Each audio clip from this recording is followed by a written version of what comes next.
السلام علیکم دوستو۔ ایک مارننگ شو میں بیگم بلقیس ایدی سے سوال کیا گیا کہ اپنی زندگی کا کوئی دلچسپ واقعہ سنائیں۔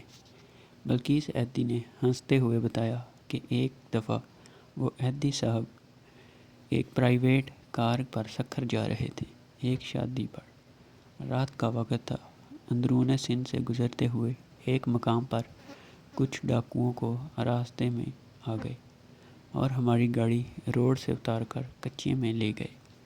وہاں پہلے سے کچھ گاڑیاں کھڑی تھیں اور ڈاکو لوٹ مار میں مصروف تھے۔ تھوڑی دیر میں ایک ڈاکو ہماری طرف آیا اور ڈرائیور اور ایدی صاحب کو باہر نکلنے کا کہا۔ ان دونوں کی تلاشی لی اور جیب خالی کرا لی۔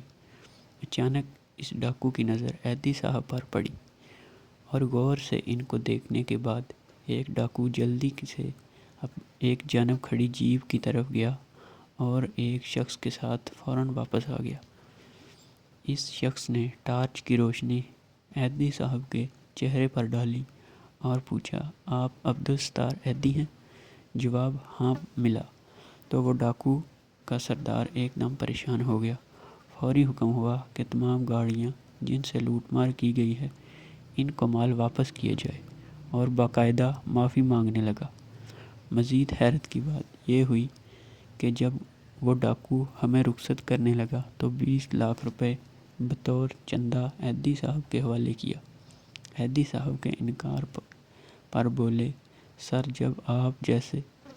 جب میرے جیسے گناہ گار پولیس مقابلے میں مارے جاتے ہیں تو ہمارا کوئی رشتہ دار اور ہماری لاشیں تک نہیں وصول کرتا، اور ایدی صاحب ہی ہیں جو لاشیں کو کفناتا ہے اور دفناتا ہے۔ ایک زمانہ تھا کہ ڈاکو بھی اعلیٰ ذوق ہوا کرتے تھے۔ اللہ پاک ایدی صاحب جیسے صوفی اور درویش کے مقام بلند فرمائے، آمین۔